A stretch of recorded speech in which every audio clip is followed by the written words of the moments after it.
Bueno, gaur Mikel eta biok lehiakortasunaz, Euskadiko lehiakortasunaz arituko gara, eta egia esan, egungo egoeran eta bizitzen ari geran, batez ere, azkeneko notizien arabera eta eskualde honetan da, askotan daukagu sensazioak galdera gehiago ditugula lehiakortasunaren ingurunean erantzunak baino. Eta etengabean, galdera berriak sortzen zaizkigula lehiakortasunaren azterketan sartzen geranean. Beraz, guri azkenean galdera erantzun zentzu honetan egingo dugu baita ere gure aurkezpena. Galdera egokiak geure buruari egiteak daukan garrantziari buruz, gure aurreko lehendakaria, orkestrako lehendakariak eta egungo orezko lehendakaria denak erakutsi zigun, 2007 urtean lehendabiziko orkestraren lehiakortasun txostena aurkeztu genunean, hitzeziz hau esan zigun, Jose Luis Larreak, egun galdera gehiago ditugu erantzunak baino. Eta gaur egun ere bai uste dugu. Hala ere, erantzunak baino galdera gehiago edukitzeak, aldaketa eta berrikuntza eragileak izatea eragingo gaitu. Erantzunak galderak baino gehiago dituen erakundea ina dago. Azken batean, galderak izatea, galdera egokiak izatea, pentsaraztea, berrikuntza bideak eta eraldaketa bideak ekartzea dakarkigu. Eta honetan zentratuta, gure aurkezpena galdera erantzun joku honen bidez egingo dugu. Beraz, lehendabiziko galdera, Mikel, burura datorkidan lehenengo galdera izango ditzateke, non gaude gaur egun Euskal Autonomia Erkidegoan lehiakortasunari dagokionean? Bueno, alderatzen baldin badegu Euskal Autonomia Erkidegoa Europako 200 eta gehiagoko erregioekin, eta erregio horiek ordenatzen baldin badegu hoberenetik txarrenera ikusten dugu Euskal Autonomia Erkidegoa lehenengo laurdenean dagola. Bai, lan merkatuaren inguruko adierazleetan gaizkiago gaude, baina oro har ondo kokatuta gaude. Eta zer esanik ez, Espainiako autonomia erkidegoekin alderatzen baldin badegu, orduan primeran. Hala ere, Mikel, jendea gaur egun, edo eguneroko komunikabideetan eta bizi dugun sensazioa ez da hori. Nola esplikatuko zenuke? Bi arrazoiengatik. Lehendabizi, hitz egiten ari ginen konparazio batetik. Danok krisian baldin badaude, orduan gure krisia gutxiago ikusten da. Orduan, gure okerragotzea ez da hain nabaria. Eta bigarren arrazoia, erregioekin alderatu geralako. Erregiori buruzko datuak nahiko zarrak dira. Biratzen baldin gendun aurreko diapositiban, gehien bat 2009, 2010, eta danok dakigu Euskal Autonomia Erkidegoa krisian lehenengo urteetan hobeto moldatzen ari zala. Beraz, datu berriagoak nahi baldin dugu, herriekin, estatuekin konparatu behar dugu. Eta estatuekin alderatzen baldin badegu Euskal Autonomia Erkidegoko egoera, argazkia ez da inpolita. Biratzen baldin badegu biztanleko errentaren evoluzioari 2010-tik aurrera, ikusten dugu okerren eginduna, Amerikarekin edo Europako bataz bestekoarekin alderatuta, Euskal Autonomia Erkidegoa izan dela. Eta esportazioi ere biratzen baldin badegu, ikusten dugu krisia hasi zanetik, esportazioak evoluzio okerren izan duten herria, Euskal Autonomia Erkidegoa izan dela. Nola esplikatuko zenuke bilakaera okerrago hori Euskal Autonomia Erkidegoaren kasuan, Mikel? Hor krisia lertzen danean, 3 jarrera edo 3 portera nagusi ikus litezke. Alde batetik, krisia dator, eta orduan zuk zure produktua desberdintzen dituzu, eta orduan diversifikatzen zea. Bigarren erreakzioa izango zen, kostu erreakzioa. Krisi honetatik ateatzeko kostua gutxituko ditu. Eta hirugarrena izango zen, eustea, erresistitzea. Esan beharrik ez, hoberena lehenengo bidea da, diversifikatzea. Hori egin zuen adibidez Finlandiak, 80ko hamarkadan, eta oso ondo juntzan. Tamalez, Euskal enpresek ez zuten bide hori jarraitu. Krisia iritsi zanean, Euskal enpresek ondo iritsi zien, osasunduta, baliabide propioz ondo hornituta, zorpetze maila txikiagoa, eta orduan, enpresen lehenengo reakzioa izan zen, orain arte ondo jun danari eutxiko diot. Utziko ditut diversifikatzeko eta beste historia guztiak, eta ni orain arte ondo egin danari eutxiko diot. Betiko produktuari. Hala ere, gogoratzen nahi, ondorio hau atera genunean, ikertzaileon artean orkestran esaten genuen, baina hori guztiz ez da egia, ez? Hemen enpresak ari dira merkatu berrietan saltzen saiatzen, eta bar. Nola esplikatuko zenuke hori? Bai, bueno, hori egia da, adibidez, piratzen baldin badegu dato enpresa, Euskal Autonomia Erkidegoko enpresa esportatzein datuak ikusten dugu, izugarri handitu diela, krisia hasitanetik. Baina pixkat gehiago biratzen baldin badugu, hori ikusten dugu, enpresa asko hasia esportatzen, baina enpresa asko ere esportatzeari utzi egin diotela. Hau da, esportazio mundura atera dira erreakzioz. Ez benetan hortan sinistuta, ez benetan epe luzera estrategia baten ondorioz. Ez, bertako merkatua erorita zegoen, Espainiako merkatua 140, 150 erori da, orduan, alabeharrez, nola edoala, kanpora ateratzen naiz. Eta noski, kanpora ateratzen zenean horrela, improvisatzen askotan utxe egiten dezu. Orduan, bai, diversifikatzen saiatu dira, baina modu improvisatu batean eta maitzak alde hortatik ez dira hainonak izan.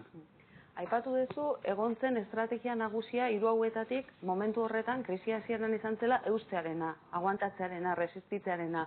Baina egun komunikabideetan eta bar, ari gera bat eta beste entzuten doikuntzak, lankostuen jaitsierak eta bar. Zure ustez ez dira ordu nahiko doikuntza egin, orain arte, edo oraindik doikuntza estrategia gehiagorekin jarraitu beharko genuke? Bueno, lehen esan duan bezala, krisia hasten danean, hemengo erreakzioa izan zen, erresistitzea. Hau da, aldan neurrian, langileekin segituko dugu, eta nola ingo dugu? Pues adibidez, lanaldian lanorduak murriztu, baina jendeak kaleratu gabe, eta horrela, ezta? Resistitzen dugu aldegun bezala, aber krisia pasatzen dan. Hobeto iritsi gera, gainerako konpetidorek baino, zorpetxe gutxiagorekin eta, orduan, beste hau desagortuko dira, eta gu aurrera segituko dugu. Hori izan, lehenengo idea. Espainiak ez du horrela egin. Espainiak lehenengo momentotik hasi izan langileak kaleratzen, eta hasi izan lankostua jaisten.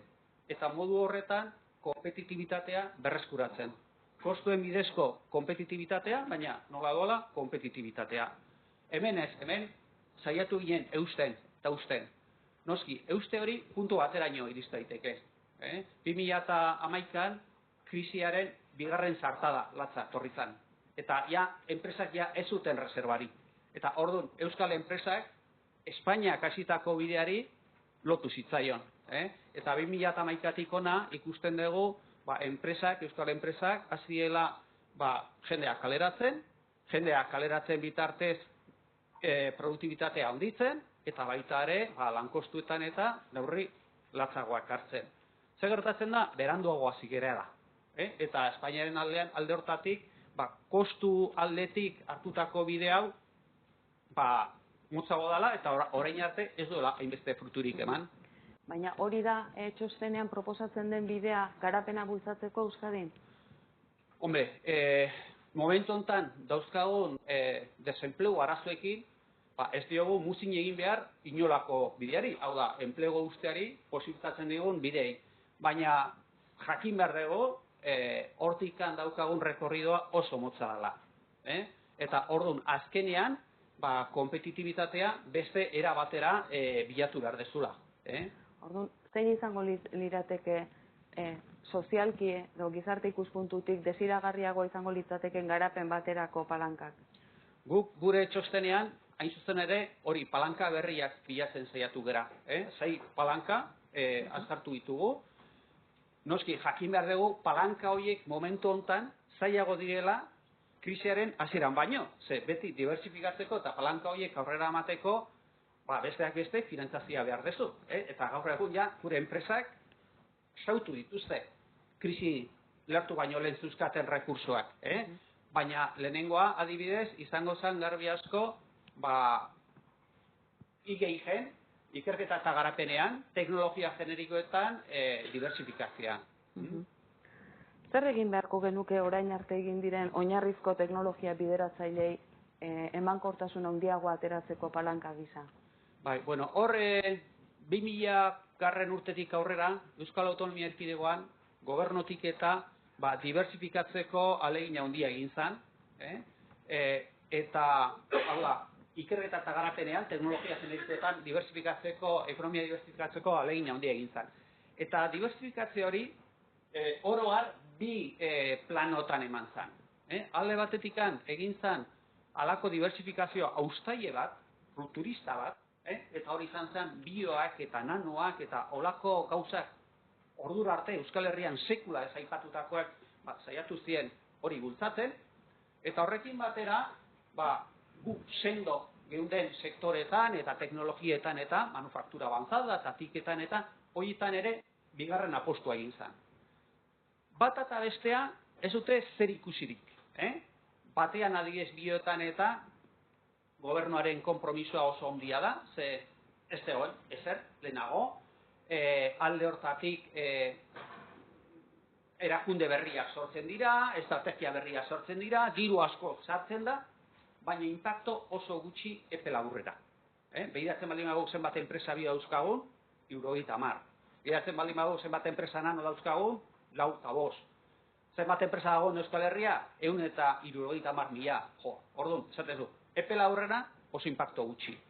Besteak berriz, hobekuntza ematen zuten, enpresa gehiagotara iristen zen, baina hobekuntza hori ez zen hain radikala. Beti segituko genuke betiko sektoretan eta. Gobernuak ekonomia berak ezer egin gabe ondo zikola ikusita, ez zuen hortan hainbeste indarri jarri. Txostenan azaltzen den eta lantzen den bigarren palanka ikerketa eta garapeneko eta ezagutzako azpiegiturak dira.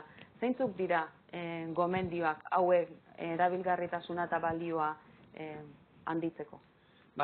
Hor diversifikatzeko azkenean jakintza behar dezu. Enpresak jakintzan oinarritzen dute berrikuntza. Jakintza hori batzutan bere baitan dute, baina gero eta gehiago kanpotik edan behar dute jakintza hori. Eta horretarako funtsezkoa da zientzia, teknologia eta berrikuntzako sarea. Zer daukagu Euskal Herria?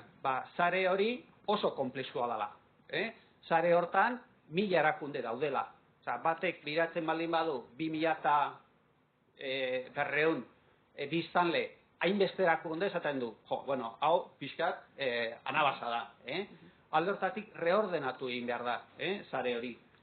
Gero bestalde, gure sisteman dauzka, eta sare hori gainera pentsatuta dago gehiago diru banatzeko, jakintza gestionatzeko baino. Eta berrikuntzarako funtsezko diren elemento batzuk, adibidez zerbitzu enpresak, jakintza intensibo direnak, lanbide heziketako eskolak eta ez daude sartuta. Orduan, alde batikan, pentsada bat eman beharko litzaioke sare horri. Bestalde, elemento guztiak dauzkagu, berrikuntzako sisteman aurrera egiteko, baina ez daude elkarri josita. Adibidez, zentro teknologikoak, unibertsitate, enpreseekin lotuta egon behar dute, eta gobernuak egin du ahalegina eskaintza handitzeko, hau da, zentroak sortzeko, zikak sortzeko, baina hortik edan behar duten enpresek ez dute gaitasunik. Hau da, izan ditugu eskaintza aldetiko politikak, eskari aldetiko politikak izan ordez. Eta gero gainera eskaintza aldetiko agenten artean ez dago inongo loturarik. Unibertsitateak ez du zikekin lan egiten, zikek ez dute zentro teknologikoekin lan egiten, eta horrela kate guztia. Beste problema daukago diruekin. Nera moan esaten zuen, dirua dagonean bonbon eta ez dagonean egon. Orain ez dago dirurik. Eta orduan, garai batean zoden alegriak, gaur ezin ditzakegu permititu, eta orduan, sare hortan, finantza molde berriak bilatu behar dira, eta finantza molde berri horiek ere internazionalizazioen bidetik pasatzen dira. Eta azkenik izan dugu izugarrizko sarea, diru mordo bat banatu izan dugu, dagonean, ozegonean batez ere, baina ez kendu ebaluatzen, egiazki. Diru hori, ondo gastatzen zen, emaitzak ematen zituen, hau da, faltatu izan zaigu ebaluazio kultura. Orain arteko bi palankak azpiegitura hauedenak, teknologia bideratzaileak eta bat, ez algerari ahazten nolabait eraldaketarako funtsezko edo bizkarrezurra izango litzateken enpresa? Egiazki eraldaketa produktiboa enpresek egiten dute. Gure informean enpresak ia kapitulo guztietan agertzen ziren, baina bereziki hurrengo 3 palanketan agertzen ziren. Alde batekan hor sartzen dugu zerbitzatzea, bestalde hor sartzen dugu enprendimentua, eta bestalde hor sartzen ditugu ere itsas urdinak. Hau da, enpresek migratu egin behar dute itsas urdinetatik, itsas gorrietatik itsas urdinetara. Zer esan nahi duzu itsas urdinekin? Bueno, gaur egun literaturan itsas urdinak esaten dugu baldin eta konpetidore gutxi baldin bauzkazu, zure produktuak oso desberdintuta baldin bauzkazu, margina handia baldin bauzkazu, orduan itsaso urdinetan mugitzen ari zea. Itsaso gorrietan berriz, arrai gehiegi dago, orduan denetarako janaririk ez dago, marginak txikiak daude, lehiaketa handia, eta guk konturatzen gea, edo orkestran egin dugun analizietan ikusten dugu Espainiako enpresa baino itsaso hobeagotan gaudela, baina hala ere itsaso gorrietan gaudela. Eta nora pasatzen da itsaso gorrietatik urdinetara? Itsaso gorrietatik itsaso urdinetara pasatzeko bi estrategia funtsezko dira. Alde batetikan internazionalizazioko politikak edo estrategiak, eta bestaletikan berrikuntzako estrategiak. Bai batzutan eta bai bestetan bi eratako estrategiak egon litezke. Alde batetikan estrategia esploratoriak, hau da, esportazioa adibidez. Esploratu nahi dituzu mundu guztiz ez ezagunak, asiatikoak, mundu emergenteak, edo hori izango zen estrategia esploratzailea. Beste estrategia bat izan liteke estrategia ustiatzailea, estrategia esplotatzailea. Eta hori izango litake, hasiera jun ordez, zu eroso sentitzen zean merkatu berri horietara esportatzen hastea. Europara esportatzea, Latinoamerikara esportatzea. Gu ikusten duguna, zera dela, biok beharrezko diela. Enpresak izan behar dute ambidiestrak, esaten den bezala. Hau da, bi estrategiak beharrezko diela. Baina benetan itsas urdinetara joateko, gehien lagunduko dizuna, estrategia esploratzailea da. Eta euskal enpresetan hori da gutxien garatu deguna. Gehiago garatu dugu estrategia esploratzailea baino. Aipatu dezun beste palanka bat, Mikel, zerbitzutzea da.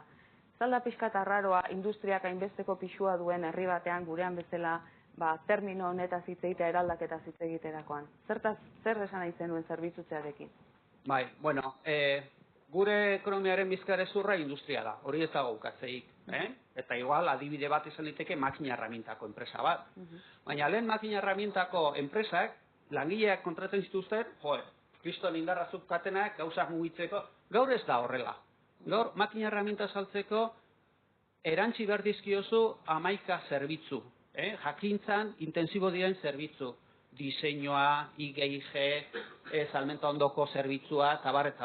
Hau da, gaur egun industrian ere kompetitibo izateko, jakintzan intensibo diren zerbitzuak garatu behar ditugu. Eta zein da gure posizioa, Euskadiko posizioa gai honetan? Horri zerbitzutzea, esan dezun bezala, erdera zerbitizazion deitzen zaio, hor besteen aldean, oroat, dana hartuta, ez gaude hain gaizki, baina bai observatzen degula sesgo bat. Euskal Herrian garatu ditugu gehien bat zerbitzu teknikoak, adibidez ingenieritza edo IGIG, eta ez ditugu garatu beste hain tekniko ez diren zerbitzuak, adibidez marketingak, business modelen aldaketa eta horrela. Eta horiek funtsezkoak dira gaur egun, kompetitibo izateko. Hurrengo palanka ekintzailetza izango litzateke. Schumpeterrek aipatzen zuen, ekintzailetzan, merkatura sartzen diren enpresa berriak askotan efizienteagoak baldin badira, ez efizienteagoak merkatuan daudenak kaleratzen dituztela, eta honek nolabait suntxiketa sortzaile bat sortzen duela, eta ekonomiaren garapenean eta herri baten garapenean eragin positiboa daukala. Efektu hau baita ere gertatu da euskal ekonomiaren kasuan, ekintzailetzari esker, ala ez? Bi gauza gerta daitezke. Bata Schumpeterrek esaten zuna, suntsitze sortzaile hori. Sartzen den enpresa berria, sartzen da berria ez ezik berritzailea da, eta orduan enpresa zaharrak kanporatzen du. Gelditu den enpresa berriago da, produktu berriekin diversifikatu zea. Baina gerta daiteke sartzen den enpresa berri horrek ezer berririk ez ekartzea, eta orduan, hor irauten saiatzea, eta handik gutxira ateratzea. Gu horri deitzen diogu ate girakorra. Sartzen zera, merkatuan, eta gero handik gutxira ateratzen zea. Orkestran egindako analizien arabera, Euskal Herrian bigarren efektua nagusitzen da. Ate girakorraren efektua. Ez Schumpeterrek esaten zuen, suntzitzaile, sortzaile horrena. Horrek esan nahi du, Euskal ekonomian ekintzailetzak ez duela eragin positiborik sortu? Bueno, ez guztiz hori hain justu ere. Informe honetan ere berizten gendun bi ekintzaile mota. Bata da ekintzaile berritzailea, nolait esateko, eta bestea ekintzaile inklusiboa. Ekintzaile inklusiboa, edo emprendedore inklusiboa da, bere burua nola edo hala kolokatu duna, autoenplegua. Ekintza berritzailea, normalean, bere burua kolokatzeko ez ezik, besteentzako ere enplegua sortzen du. Produktu berria da, hazten da, mundura atratzeko gai da, teknologia berria du, zer esanik ez, berritzailea hobe da inklusiboa baina inklusiboak ere bere abantaila ditu. Besteak beste, posibilitatzen ditu hainbat talde marginatuen merkaturatzea edo integratzea, alde hortatik ikuspegi sozial batetik oso positiboa da, eta ere gehiago, horrek ere kompetentzia sortzen du, eta merkatuan dauden enpresak mugiaraztea ere behartzen ditu. Beraz, biok landu beharko nituzke, nahiz eta ekintzaile berritzaileari lehentasuna eman. Eta, bueno, azkena lantzen den azken palanka energiarena da txostenean. Zergaitik lantzen da energia palanka bezala eraldaketarako? Bi gauzengatik. Lehenengoa, energia input funtsezkoa da. Eta energi sektore efiziente bat baldin badaukago, beste sektore guztiei mesede egingo die. Eta bigarrena, sektore hori oso erakargarria dalako. Hau da, sektore hori bera desarrollatzean izugarrizko hazkunde izango du, eta hor fuerte baldin bagaude, izango dugu gure ekonomia diversifikatzeko modu bat. Energia azten baldin badugu diversifikatzeko merkatu aukera bezala, zein izango liratzek, nolabait esateko, zergaitik, ze abantaila edukiko lituzke energia diversifikatzeko merkatu bezala hartzea gaur egun dauden beste euskal enpresek?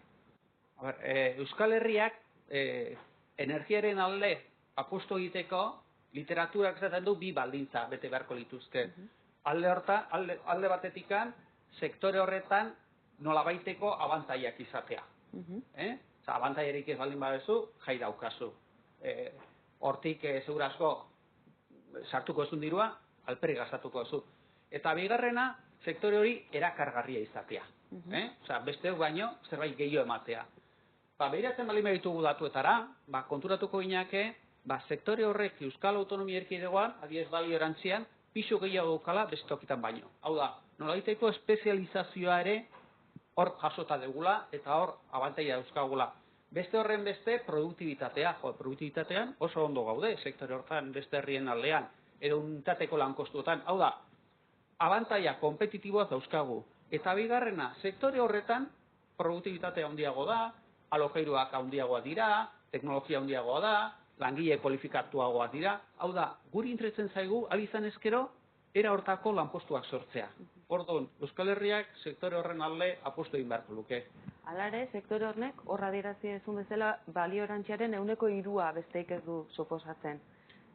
Segun nola neurtzen duzu. Neurtzen baldin baduzu bakarrik sektore bezala, pues bai, argindarra, egiten duten enpresak eta gutxi dira, baina sektore ikuspegitik, klaster ikuspegira pasatzen baldin batzea eta behiratzen baldin baduzu energiarekin lotuta dauden enpresa guztiak, orduan ja horren pisua aldatzen zaizu. 7%, 8% izango duzu.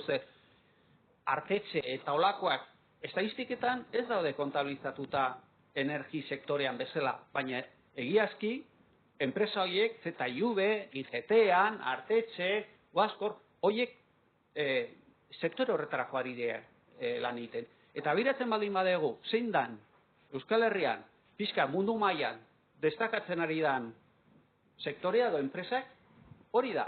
Hor daukago Iberdrola, hor daukago Repsol, bere nola lider erdi mundialak, ingenieritzan ere, ingenieritza liderrak dauzkagu, Zener, IDOM, zentro teknologikoak oso na dauzkagu, unibertsitatean ere kapazitate zientifiko-teknologikoak oso na dauzkagu, elektronika potentzian enpresa mordo bat daukagu, hau da, sektore hortan daukagu, ia kate guztietan sendotasunak. Horrek ez du ezan nahi, sektore hortan ere neurriak hartu behar ez direnik. Elektronika potentzia horiek orain arte oso ondo egon dira. Baina hemendik 5 urtetara elkartzen ez baldin badira, eta hor daude enpresa individualen elkarrekin joateko batzutan ezintasuna, elkartzen ez baldin badira, problema izango ditugu. Eta indien apostuak igual epe luzegira egin dira, eta epe laburreko ekintzetara enfasi edo garrantzi gehiago eman beharko litzaieke. Bueno, Mikel, hainbeste palanka bata besten atzetik bat galdu egiten da. Eta esan dugu hasieran, azken batean, txostenean gomendatzen dena dela, eraldaketa bultzatuko duen estrategia bat. Porter berak esaten duen bezala, hainbeste neurriren pegamentua eta zentzua ematen diona estrategia da. Saiatu algintezke pixkat elebatzen eta estrategia horrek ze lerro buru uki beharko lituzken adierazten. Bueno, lehen da bizi garbi geda badila, estrategia ezin da modu teknokratiko batean finkatu. Orduan, gu ezin gaitezke etorri, zein dan herriaren estrategia esatera. Estrategia denon artean eraikitzen da. Beste gauza bada, bai elemento batzuk, eztabaidarako elemento batzuk, gidabide batzuk eman daitezkela. Bueno, guazen astera, lehendabiziko bere biziko salto honekin orduan. Edozein estrategiak lehentasunak finkatu behar ditu. Ezin dugu denetan edo guztian onak izan. Zein izango lirateke zentzu honetan lehiakortasuneko txosten honetatik proposatzen diren edo ikusten diren lehentasuneko lerroiek? Lehentasunak bi eratakoak izan daitezke. Vertikalak edo tematikoak, hau da, ze arietan apostu egingo dut. Eta bigarrenak horizontalak edo funtzionalak. Azten baldin bagera vertikalengatik, hau da, ze sektore, ze área zientifiko-teknologiko eta lakoak pulsatu nahi baldin behitu, PCT daukagu, Plan de Ciencia y Tecnología Euskal Herrian onarutakoa, gertatzen da, hor, egin ziren 8 apostu gehiegi diela. Eta orduan, guk egin dugu hausnarketa bat, txosten hontan oinarrituta, eta orduan 8 horiek 3 metaprioritatetan laburtu ditugu.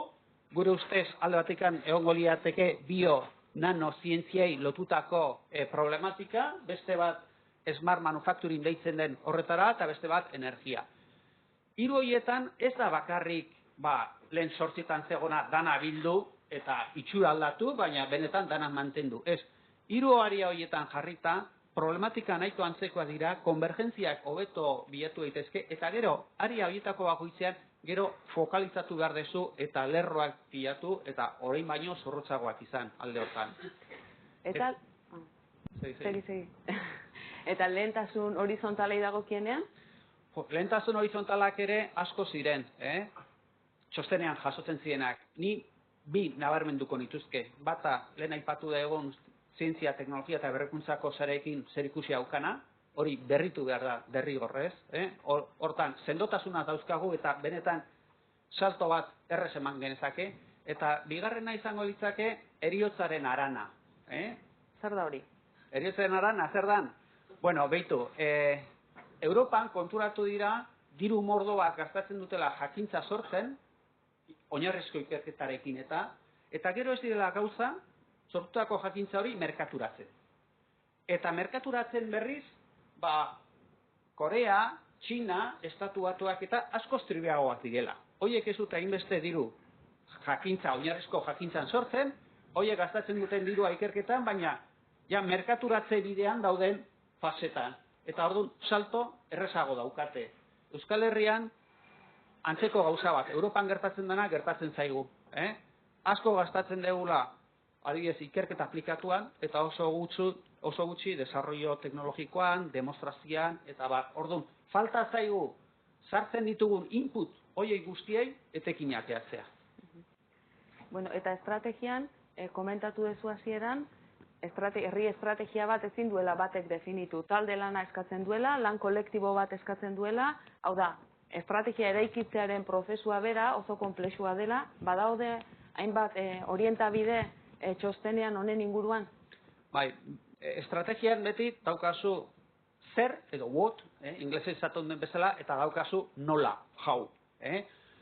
Gure txostena gehien bat izan da what edo zer horri buruz, baina how hori funtsezkoa da. Eta txostenean ere how horri buruz edo nolako zer horri buruz pista batzuk ematen dira. Lehenengo pista, ni behintzat nabarmenduko nukena izango litzake, bueno, ez da nahiko plan bat izatearekin. Ohituta gaude, daukagu planen kultura. Plan bat egiten dugu, eta gero plan hori ejekutatu egiten dugu hurrengo 3 urtetan. Eta gero, 4 urte pasata, beste plan berri bat egiten dugu, eta gero plana ejekutatu. Planaren sorrera eta ejekuzia, pizkat, bananduz. Bueno, hori gaur egun plana prozeso, estrategia prozeso bezala ulertu behar da, estrategiak zerbait bizia izan behar du. Bigarren faktorea da partekatzea. Estrategiak jenden partizipazioa eskatzen dute. Ez da gobernuaren estrategia. Enpresa batek estrategia bat definitzen baldin badu, dano zeitu behar dute. Eta zeitzen ez baldin badute, kalera dijoaz. Herri batean ez da horrela. Gobernuak definitzen baldin badu estrategia bat, eta halako enpresak jarraitu nahi baldin badu, edo halako zentro teknologikoak jarraitu nahi baldin badu, gobernuak ezin du Euskal Herritik bota. Orduan, alde batetikan horregatik, eta beste aldetikan denon jakintza behar dalako, zu behar dezu prozesu estrategiko partizipatibo bat sortu. Euskal Herrian orain arte triple helix modeloa erabili izan da. Igual plan de ciencia y teknologia, konsultatzen ziren enpresak, konsultatzen ziren jakintzako munduan zebiltzan unibertsitatea, zentro teknologikoa eta gobernua. 3 horiek triple helize osatzen zuten. Gaur egun ez da lehiakortasun ekonomiko hutsa. Erronka sozialak ere sartu behar dituzu. Orduan, sartu behar dituzu agente sozialak. Orduan ja, kuadruple helize hitz egiten da Europan. Eta nire ustez, 5. quintuple helize sartu beharko genuke. Hau da, sektore finantzieroa lotu behar dugu honekin. Finantzaziorik ez baldin badago, estrategia hori azkenean ez da gauzatuko. Eta tamalez, azken hanka hau nahiko ahul gertatzen nahi zaigu. Eta azkenik, 3. printzipioa, gure txostenean behin eta berriz agertzen zaiguna da, lehenago iraganetik ikasi behar degula. Lehen egindakotik ikasi behar dugu. Eta horretarako, erabat beharrezko dira monitorizazioa eta ebaluazioa. Eta lehen esan dugun bezala, hori ez dugu Euskal Herrian garatu, dirua gastatzen edo, pentsatzen ondo funtzionatuko zula, baina ez dugu ondo aztertu zer egin dugun hortik ikasteko, eta orduan falta zaigu monitorizazio eta ebaluazioa gure estrategian sartzea.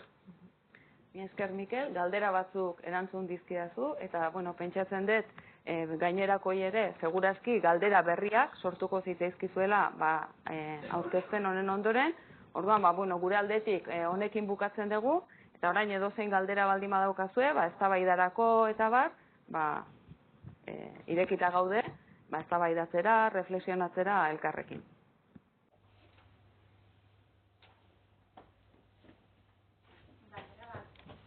Agente sozialak aipatzen dituzunean, zeri buruz hitz egiten ari zara? Agente sozial, askotako agente sozialak, kontsumitzaileak, ingurumenarekin kezkatuta daudenak, sartzeekin lotuta daudenak, eta sindikatuak ere. Orduan, agente sozialak oso zabala dira. Edo irabazi asmorik gabeko gizarte erakundeak, eta bar. Hau da, azkenean, balioa sortu edo garapena bultzatzen da, ez bakarrik merkatu beharrei erantzuteko, baita ere, merkatuetan azkenean gero gizarte beharrei erantzuteko. Orduan, zentzu zabalagoan landu behar da garapena bultzatzerakoan, eta horregatik oso importantea da agente mota desberdinen baita ere integrazioa estrategia definitzean. Europan asko hitz egiten ari da societal challenges direlakoak, erronka sozialak, eta zein dira erronka sozial horiek bere egin dituztenak? zein dira ingurumenarekin sentikor direnak eta, orduan, erabiltzaile horiek, bezero horiek nolabait esateko integratu behar dituzu zure estrategian.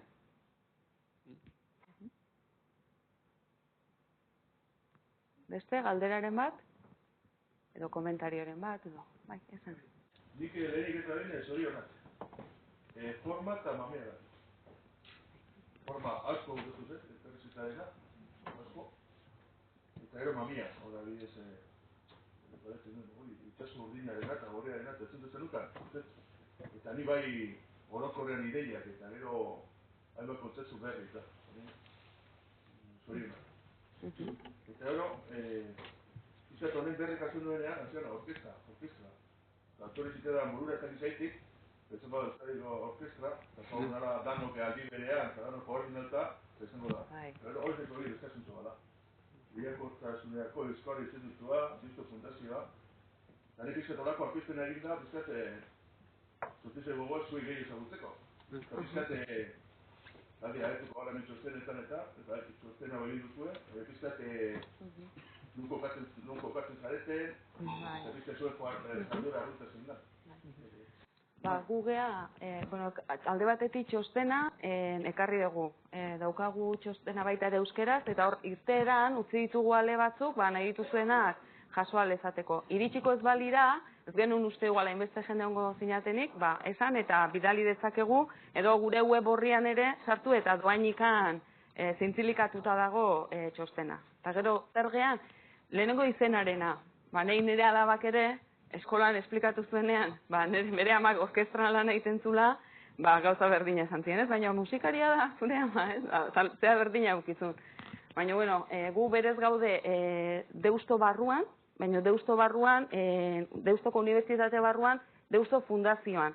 Eta autonomia gehiagorekin, fleksibilitate gehiagorekin, ikerketa egin ahal izateko, eta batez ere ikerketa gizarte beharrei, eta gaur egun gizartean ditugun erronkei lotuta egin ahal izateko, sortu zen institutua, Lehiakortasuneko Euskal Institutua, eta gure administrazio kontseilu propioa daukagu, foru aldundia, Gipuzkoako foru aldundiak finantzazioa jartzen du institutuan, Eusko Jaurlaritzak ere bai, enpresa pribatu batzuk ere bai, eta Euskaltel, Repsol Petronor, Kutxabank, ditu gure bai finantzatzaileak, eta gero aparte proiektuak egiten ditugu elkarlanean gizarte eragile desberdinekin. Adibidez, Gipuzkoako foru aldundiarekin daukagu proiektu bat, Gipuzkoa saretzen deitzen dena, eskualdeetako partaidetza eta bar nola, Gipuzkoako estrategia definitzerakoan integratu daiten zen prozesu hortan, eta Eusko Jaurlaritzarekin beste proiektu baten ari gera.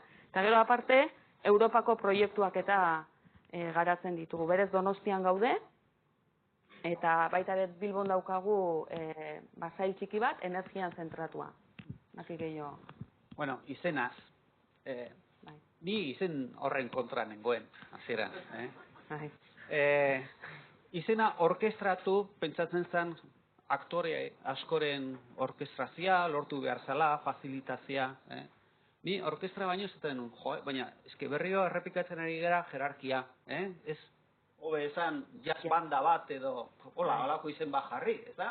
Orduan, denon artean, sortzen da, kokreazioz, bat zuzendari bat, denoi batuta, ekin, gidatzen baina orkestra sortu zen, errotu da, nazioarte mailan ere errezientifikatzen da izen hori, bestela azten baldin bat esaten Lehiakortasuneko Euskal Institutoa, eta oso luze gelditzen da, eta bueno, azkenean horrekin gehitu, bera, orkestra izenarekin.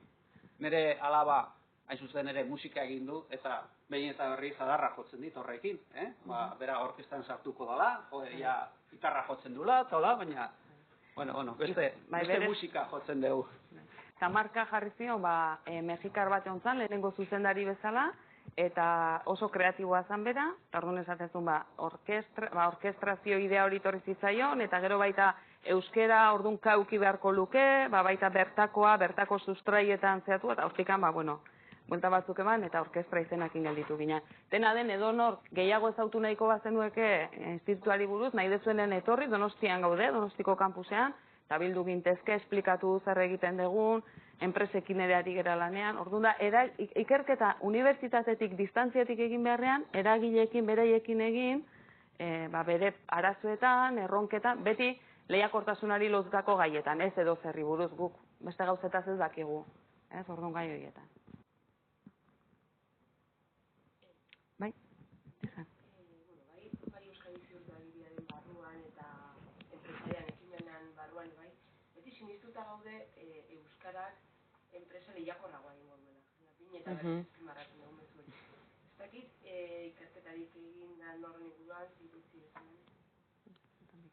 Guk ez dugu hori ikertu, Neri sortatu zait, bai, tribunal batean egotea, UPV-en horre enpresaritza fakultatean aurkeztu zen tesi batean, ni tribunalean negoen, eta pixkat hori landu nahi izan zuten, Euskal Gintzak, ekonomian zeukan eragina, eta hola, baina oso lehenengo hurbilpena zien. Egia esan ez da asko egin alde hortatik, eta gehiago da, ni behintzat irakurri izan ditudanak, gehiago izan dira, hizkuntza handi bati lotutako abantaiak. Espainiera bereziki, ekonomian izan dezaken eragina kompetitibitaterako eta. Bestelako estudioak ez ditut ikusi. Eta oso zailak, iruditzen zaizkit, oso zailak.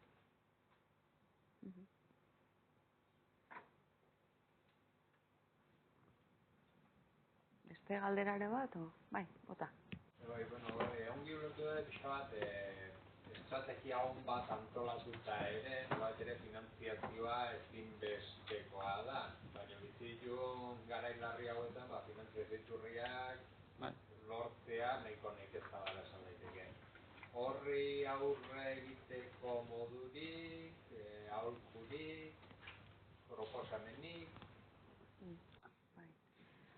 Gu institutuan, azkenean ekintzailetza bultzatzerakoan edo ekintzaileak inguratzen zitzaizkigunean arazoetako bat ikusten genuna zen ekintzailetasunaren ekosisteman finantzazioaren garrantzia, ez?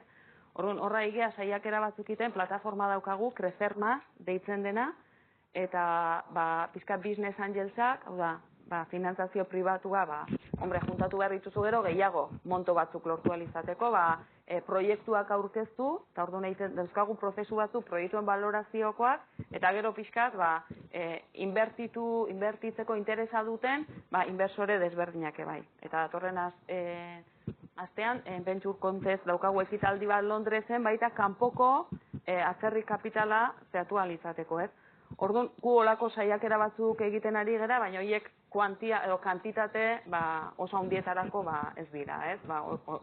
Aigea, gero eta gehiago, baina ez da erresa zentzu hortatik. Eta gero, Eta gero nire iritzi partikularra, hori igual, oraindik institutoak ez du ofizial egin, edo behintzat eza planteatu horrela. Nire ustez herri honek behar du tresna finantziero bat. Bere bankua, nolait esateko. Orain arte, teorian bazun, kutxan.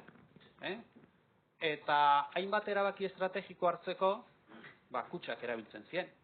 Gu ikusi izan dugu, gaizki zegoela, agindua kutxari eta bestegietan, haizu, parte hartu hortan, bestela Jarstonek erosiko du, eta itxi ingo du, eta bar. Eta hainbat, tresna hori erabilizan garai batean, apostu estrategikoak egiteko. Gaur egon egondan bilakarerekin, tresna hori erdi galdu da, edo utzi da galtzen. Eta nire ustez hor, erakunde publikoek eta politikoek erantzunkizun handia dute. Kutxabanken deribazia da, banko bat bihurtzearena. Eta gu bankoak badauzkagu, Banko Santander, Banko Bilbao, baina behar dugu da bestera bateko finantzerakunde bat. Gure eskutan egongo bitzakena. Orduan, oraindik gelditzen zaizkizun ariak mugitu beharko zenituzke erakunde horrek misio hori bere egiteko. Bere misioa ez dola izan behar munduko finantzerakunderik hoberena bihurtzea, baizik eta euskaldunok behar dugun finantzerakunde bihurtzea. Gu antzeko zerbait aurkitzen dugu orkestran. Orkestra sortzen danean, ez da sortzen munduko ikerketa institutorik hoberena izateko. Orkestra sortzen da, Euskal Herrian ikerketaren bitartez lehiakortasuna bultzatzeko. Horretarako, atera behar baldin badezu mundura edo publikatu edo, bai, baina hori bestea egiteko. Beti tentazioa daude, Jun Ameriketara deitzen dizute, eta anor deitzen dizute, ez sortu izan gea misio batekin. Orduan, hainbat erakundek ulertu beharko lukete oso garbi bere misioa. Eta ulertzen ez baldin badute, eta erakunde publikoek horietan zer esana baldin badute, mugitu beharko lituzkete asuntoak. Orduan, plano diferentea dira, plano mikroak, ekintzailtasunean eta fermaz eta holakoak, eta besteak dira ja erabaki kolektiboak. Baina, nire ustez horietan aurrera egin behar da, eta ez da behar hainbat egiten. Nire galderia aurkezikoan, ez da zuek marko baten azaldu duzue, eta horte irtetzeko, oain pesimista izateko arrazoi baditu, ez lehen korrugadoz izan zen bezala gaur etxetu ez nadielako, eta ez dakigu bihar zer izango dan, baina horte irtetzeko palanka batzuk markatu dituzue. Hori, marko teoriko batean ez dadin geratu, hemen baditugu elite hitza erabiliko dut, baina baditugu elite politiko batzuk, elite ekonomiko batzuk, elite sozial batzuk, sindikatu izan daitezkenak. Seguru asko, danok norabide batean jarri beharko dira eta estrategia batzuk markatu beharko dituzte herri hau dagoen atagatik ateratzeko. Nire galderia konstiente dira, zuek planteatzen dituzuen palanka hauek bereganatzen dituzte prest daude guztiak norabide horretan lan egiteko, irtenbiderik ikusten dozu alde horretatik? Gu, geure ahalegin guztiakin, aigea, hau bera Eusko Jaurlaritzari trasladatzen, garapen ekonomiko eta lehiakortasuneko sailarekin ari gara lanean, hauek zehatzen, baita ere, mezu hauekin, esaten estrategia, kolektiboa izan behar dula, elkarren artean eraiki behar dela eta bar, baina hor dago, beti aurkitzen gera ikerketako espazioa, gu ikerlaria gera eta espazio politikoa, Hor tarteko espazio bat eukitzen dugu dialogo horretan edo elkarrizketa horretan, horietako batzukin bat egiten dute eta besteekin ez, baina iruditzen zaigu baita ere eraldaketako prozesu bat dialogo horren bidez jun behar dela bultzatzen, Berdina foru aldundian. Baita ere, orain hasi gera Bizkaiako foru aldundiarekin, beste proiektu batean, orduan guk jutengean tokitan, eta ez da bakarrik jun eta behin bilera bat egin eta jazta, baizik eta bilera bat besteen atzetik, horruntz, hortan sinisten degulako ere bai, bideratzen mezu berdinek ikuten gara gobernu maila desberdinei, garapen agentziei, zentro teknologikoei, zikei, eta zikei merkatutik gertuago egon behar dezue, merkatuen enpresen beharrak ikusi behar dituzue, eta horietatik definitu zuen ikerketako programazioak, eta hau da, bakoitzari mezua berari dagokionean. Baina, bestela, txostenetan bakarrik gelditzen baldin bada, eragileen bidez bultzatu behar da aldaketa, Aigea hortan, saiatzen. Gauza honak eta txarra dauzkagu herrian. Gauza honak adibidez, nire ustez, instituzio asko dauzkagula eta pluralak. Hori berez ona da. Txarra da, koordinatzen ez baldin dakigu horiek. Baina, orain arte, koordinazio eza nagusi izan da. Bakoitza bere aldetik jun da. Baita gobernuan departamentoak batetik, bestea bestetik. Gero, hori gainditzeko edo sortu dien plataformak, hau da, gobernuan aldetik saiatu dira partizipazio moldeak edo plataformak bultzatzen. Zein izan da fruitua? Oso txarra.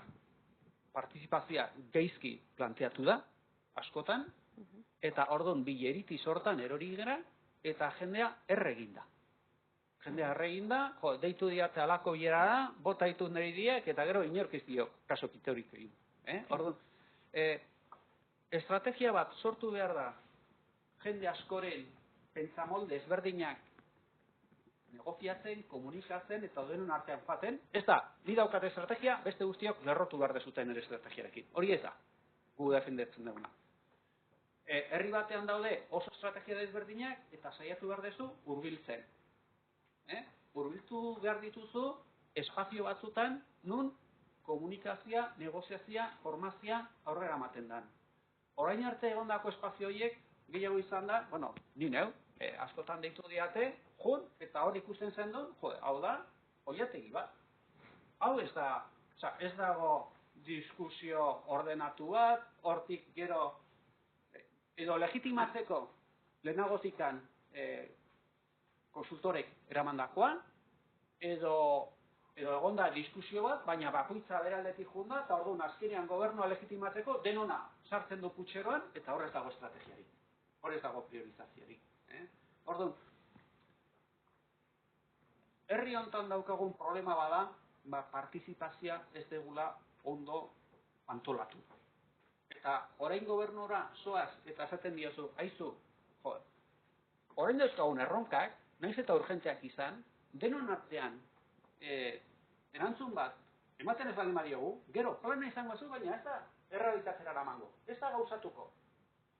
Juteze horrekin, zaten du, jendea erreta dago, askotan deitu diogo, azkarrago jun behar dugu, problema badago, partizipazioa behar den bezala eltzaekin. Baina hori da bizi degun egoera. Gu saiatzen ari gera, eragiten edo gure esku dagon neurrian, hori gobernuarekin ziren daunean, edo agenteekin, edo hori trasladatzen. Eta, bueno, zertxo baita aldatzen. Da gure burruka. Gauza luzea da. Ez da, behin, adibidez, gobernuarekin orain desarrollo ekonomiko kompetitiboeko departamentoarekin hasi ginen, eta konturatu ginen, ez dela guri estudio bat eskatu, egiten diezu eta eman. Ez pildu behar dezu, bi astero. Eta bi astero biltzen ez baldin bazera zerbait sorkuntza bat, eta haiek bere burua aldatzen joateko, jai daukazu. Eta, bueno, orduan, prozeso luzeak dira. Ez da, ni noa nire baritarekin, nire errezetarekin, ematen dio gobernuari, eta horrek aplikatuko du.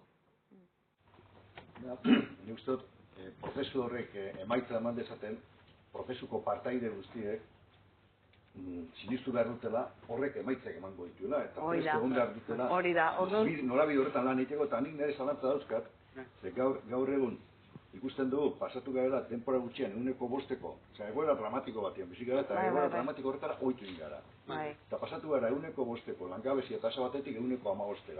Eta ez da ez gertatzen. Eta ez da ez gertatzen. Eta askozak gauza garrantzitsu ditugu. Eta gure politikoek gehiago azpimarratzen dute, zer bereizten duten, bat abestetik, zea hauei, arazo hauei, aurre egiten, zeak argi batzuk jartzen baina. Eta horrek eskatzen hau, zezate, bueno, hau, netako aurkezpen teoriko oso ona izan da, ez nuen besteik espero, benetan, aurretik ezauten zaitu espedalako, baina bildur naiz, urte batzutan mitzat hor geratuko tean. Gu aleinduko geha, eta batzutan, kriston tripako minakin etortze geha bileretatik, hori rekonozitu guet, sensazio horiekin, baina hori da realitatea, eta hor txetokatzen zaigu burrukaitea, o bestela gutzi, zoaia bota. Gure, ozira da bauen hortxe, igual, ontati 0,03 egun baten, da burrena, aldan hortan, ez? Esaten du, pentsatzen dudalako gauza eta zeditzen behar da,